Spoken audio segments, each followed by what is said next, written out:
রান্নাঘরের নিত্যসঙ্গী আলুর গায়ে সবুজ দাগ দেখলে তা কি খাওয়া নিরাপদ? অনেকেই বিষয়টিকে গুরুত্ব না দিলেও বিশেষজ্ঞরা কিন্তু বলছেন এটি স্বাস্থ্যের জন্য সতর্ক বার্তা হতে পারে। আলোতে থাকার কারণে আলুতে ক্লোরোফিলের পাশাপাশি সোলানিন নামের বিষাক্ত যৌগের মাত্রাও বেড়ে যেতে পারে। অতিরিক্ত সোলানিন শরীরে বিভিন্ন সমস্যা তৈরি করতে পারে।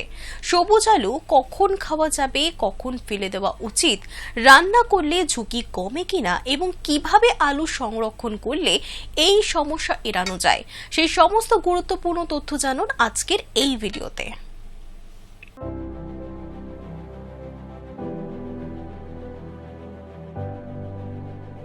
বাংলার রান্নাঘরে এমন কোনো দিন খুঁজে পাওয়া কঠিন যেখানে আলুর ব্যবহার হয় না।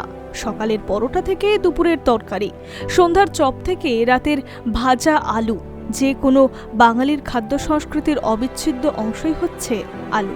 সস্তা, সহজলভ্য এবং বহুমুখী এই সবজি প্রায় প্রতিটি ঘরেই মজুদ থাকে। কিন্তু কখনো কি লক্ষ্য করেছেন, অনেক সময় আলুর গায়ে সবুজ রঙের দাগ দেখা যায়? অনেকেই ভাবেন এটি হয়তো সাধারণ রঙের পরিবর্তন, আবার কেউ কেউ সেই অংশ কেটে বাদ দিয়ে নিশ্চিন্তে রান্না করেন। কিন্তু বিশেষজ্ঞরা বলছে সবুজ আলু সমস্যার কারণ হয়ে দাঁড়াতে পারে। এর পিছনে লুকিয়ে থাকতে পারে এমন এক রাসায়নিক পরিবর্তন যা স্বাস্থ্যের জন্য ঝুঁকিপূর্ণ হতে পারে।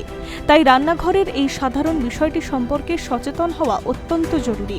আলু মূলত মাটির নিচে জন্মায়।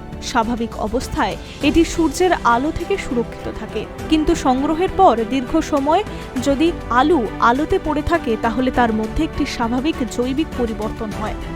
আলুর কোষে ক্লোরোফিল তৈরি হতে শুরু করে। এই ক্লোরোফিলই আলুকে সবুজ রং দেয়। গাছের পাতার মতোই ক্লোরোফিল আলো শোষণ করে, তাই আলোতে থাকা আলুর গায়ে সবুজ আভা দেখা যায়। এটি একটি গুরুত্বপূর্ণ বিষয়।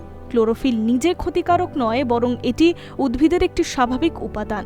কিন্তু সমস্যাটা অন্য জায়গায়। ক্লোরোফিল তৈরি হওয়ার সঙ্গে সঙ্গে অনেক ক্ষেত্রে বৃদ্ধি পায় সোলানিন নামক একটি প্রাকৃতিক রাসায়নিক যৌগ মাত্রা। এবার হয়তো অনেকেই ভাবছেন, সোলানিন কি? এই সোলানিন হলো প্রাকৃতিক গ্লাইকো অ্যালকলয়েড। আলু গাছ নিজেকে পোকা, মাকড়, ছত্রাক এবং অন্যান্য ক্ষতিকারক জীব থেকে রক্ষা করার জন্য এই রাসায়নিক তৈরি করে থাকে।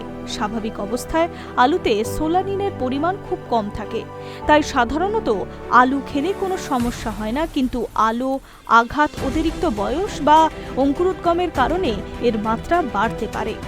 তাই আলুর গায়ে সবুজ রং দেখা যায়। যখন আলুর গায়ে সবুজ রং দেখা যায় তখন সেটি অনেক সময় সোলানিন বৃদ্ধির একটি সতর্ক বার্তা হিসেবে কাজ করে। সোলানিন বেশি পরিমাণে শরীরে প্রবেশ করলে তা বিষক্রিয়ার কারণ হতে পারে। যদিও সাধারণ পরিস্থিতিতে গুরুতর বিষক্রিয়ার ঘটনা বিরল, তবুও অতিরিক্ত সোলানিনযুক্ত আলু খাওয়া নিরাপদ নয়। সোলানিন বিষক্রিয়ার সম্ভাব্য লক্ষণগুলির মধ্যে রয়েছে বমি বমি ভাব, পেটে ব্যথা, ডায়রিয়া, মাথা ঘোরা, দুর্বলতা, গা হাত পায়ে ব্যথা লাগা। অতিরিক্ত মাত্রায় সোলানিন গ্রহণ করলে স্নায়ুতন্ত্রে প্রভাব পড়তে পারে। বিরল ক্ষেত্রে বিভ্রান্তি, শ্বাসকষ্ট বা স্নায়বিক সমস্যাও দেখা দিতে পারে। বিশেষ করে শিশু, বয়স্ক ব্যক্তি এবং দুর্বল রোগ প্রতিরোধ ক্ষমতাসম্পন্ন মানুষের ক্ষেত্রে ঝুঁকিও হতে পারে। প্রশ্ন একটাই, বিশেষজ্ঞদের মতে সবুজ দাগ মানে পুরো আলু ফেলে দিতে হবে এমনটা নয়। যদি আলুর একটি ছোট্ট অংশ হালকা সবুজ রং দেখা যায় তাহলে সেই অংশটি গভীরভাবে কেটে বাদ দেওয়া যেতে পারে। পাশাপাশি খোসা ফেলে দিতে হবে। এরপর বাকি অংশ ব্যবহার করে তুলনামূলক নিরাপদ হতে পারে। তবে কয়েকটি ক্ষেত্রে আলু না খাওয়াই ভালো। যদি পুরো আলুর বড় অংশ সবুজ হয়ে যায়, যদি আলুতে তেতো ভাবের স্বাদ পাওয়া যায়, যদি অস্বাভাবিক গন্ধ বের হয়, যদি আলুতে অনেক সময় অঙ্কুর গজিয়ে যায়, যদি খোসার নিচের অংশ সবুজ হয়ে যায়, এই ধরনের আলু শরীরের জন্য ঝুঁকিপূর্ণ হতে পারে।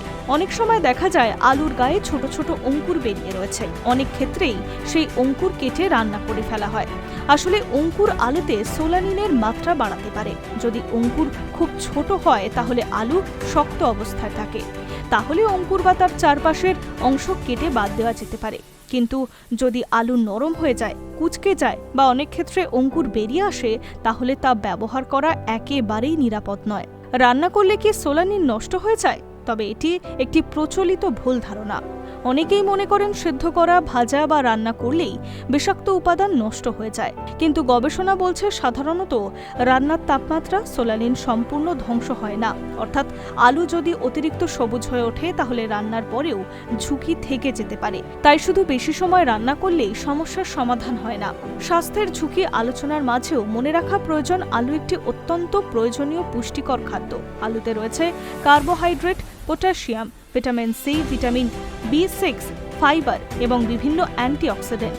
সঠিকভাবে সংরক্ষণ এবং আলু ব্যবহার করলে স্বাস্থ্যকর খাদ্য তালিকার গুরুত্বপূর্ণ অংশ হয়ে উঠতে পারে। সমস্যা তৈরি তখনই হবে যখন সংরক্ষণের ভুলের কারণে আলুতে অবাঞ্ছিত রাসায়নিক পরিবর্তন শুরু হয়। কিভাবে আলু সংরক্ষণ করবেন? বিশেষজ্ঞদের মতে সঠিক সংরক্ষণই এই সমস্যার সবচেয়ে কার্যকর সমাধান। অন্ধকার জায়গায় আলু রাখা, ঠান্ডা বা শুকনো পরিবেশ বেছে নেওয়া, বাতাস চলাচলের ব্যবস্থা রাখা, ফ্রিজে একদমই আলু না রাখা, পেঁয়াজের সঙ্গেও আলু না রাখা। বাজার থেকে আলু কেনার সময় কয়েকটি বিশেষ দিক দেখে নেওয়া প্রয়োজন। সবুজ দাগ আছে কিনা, অঙ্কুর বেরিয়ে আছে কিনা, আলু নরম কিনা, খোসা কুঁচকে গেছে কিনা, কাটা ছেঁড়া বা আঘাতের চিহ্ন রয়েছে কিনা। ভালো মানের আলু বেছে নিলে পরবর্তীতে সমস্যার সম্ভাবনা অনেকটাই কমে। আমরা অনেক সময় খাদ্যের গুণগত মান যাচাই না করে রান্না করে ফেলি। বিশেষ করে আলুর মতো নিত্য প্রয়োজনীয় সবজির ক্ষেত্রে অসতর্কতা বেশি দেখা যায়, কিন্তু এটি একটি ছোট অভ্যাস। রান্নার আগে আলু ভালোভাবে পরীক্ষা করা অনেক সময় বড় স্বাস্থ্য ঝুঁকি এড়ানো যেতে পারে।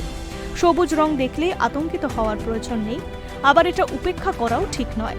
কোথাও সামান্য সবুজ দাগ আর কোথাও সম্ভাব্য বিষাক্ততার ইঙ্গিত, সেই পার্থক্য বোঝাটাই সবচেয়ে গুরুত্বপূর্ণ। রান্নাঘরের সবচেয়ে পরিচিত এই সবজিকে নিরাপদ রাখতে হলে প্রয়োজনে সামান্য সচেতনতা, সঠিক সংরক্ষণ এবং ব্যবহারের আগে এটিকে খুঁটিয়ে দেখা।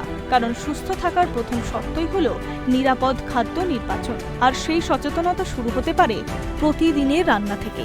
High News network.